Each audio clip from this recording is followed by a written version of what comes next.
Yo, how's it going everybody? It's Sketch and welcome back to the channel. And on today's episode we're going to be taking a look at Insector X, developed by Taito for the arcade in 1989, which would get a port to the Sega Genesis in 1990, reprogrammed by Hot B and published by Sage's Creation in the US region. This horizontal shoot 'em up is a fairly interesting one and can serve as an entry-level introduction to the genre as you fly through the game's 5 stages. While the arcade coin-op had an art style similar to games like Rainbow Islands or Bubble Bobble, the Genesis port goes with a more rugged approach, fusing robotic insects and slightly darker tones aesthetically, while leaving the gameplay similar to the arcade version as far as stage layouts, enemy behaviors, and placements. The story here is a fairly simple one. The micro tribes of the Belzers and Insectors are in conflict. The Belzer Emperor is on a mission to take over the world with their pint-sized mecha insect forces, and the Insectors are there to stop them, but have mostly been wiped out except for Kate. Upon escaping, Kate turns back and single-handedly goes forth to take on the Belzer forces and avenge the fallen Insectors and protect the human that saved him by destroying their hive. Gameplay wise, you'll go through 5 stages based around the outdoors, caves, and eventually make your way into the Belzer hive. You start with a base shot that can be upgraded several times. It can hold and switch through sub weapons which you can stack so long as you don't lose a life. The standard shot can fare well enough, but getting and keeping your upgrades will certainly impact dealing with enemies on screen. Controls are pretty decent overall, but there are several games on the Genesis that are going to feel a bit tighter than this does. You can go most anywhere on the screen, but one hit is all you get here. Enemy fire doesn't get too crazy, but the first few times you will probably get caught off guard until you figure out how the enemies will attack. Boss encounters are large robot insect creations that have a critical spot that even with weaker weapons will make short work of whatever's ahead of you. It's mainly figuring out their attack patterns and where their crit spot is, and once you've got those locked in, you'll be cruising. Insector X also works on a checkpoint system that, depending on how far you get on each screen, can potentially skip you past certain obstacles and enemies, so the game is generous in that regard. However, if enemies that carry power-ups are in the same section, it will respawn you past them too. This again is one of those games that boils down to just don't get hit. Even though the first few runs, you're going to get smoked either way. Once you get the hang of the controls and get a feel for where things will be,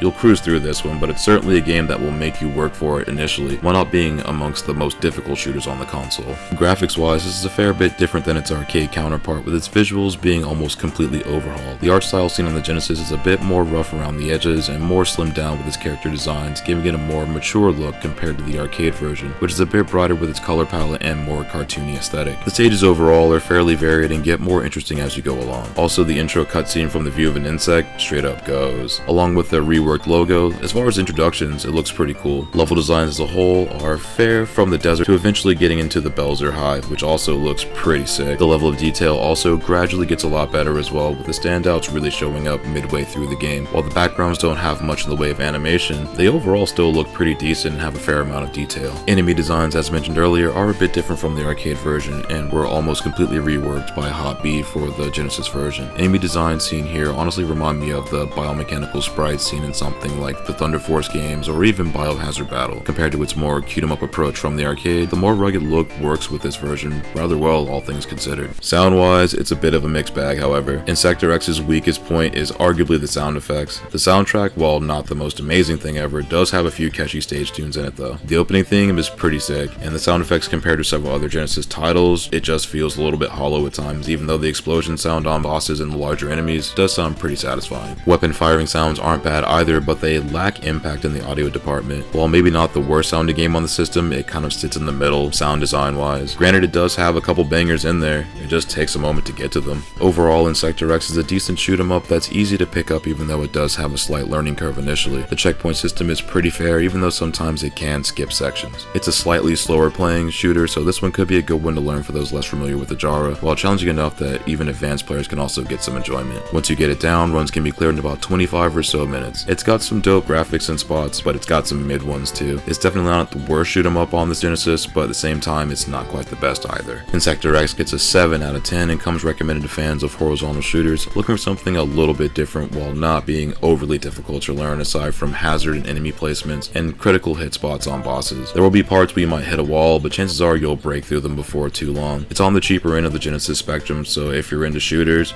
it's worth a look. Complete versions run around $50 or so for completionists and collectors, it's a nice uncommon pickup. And I thank you again for checking out this video. If you find these videos helpful, that's awesome. I'm glad you can use it as a resource. Check back often, we'll have more reviews and commentaries coming up in the near future. But until then, take it easy, stay safe out there. I'll see you on the next one.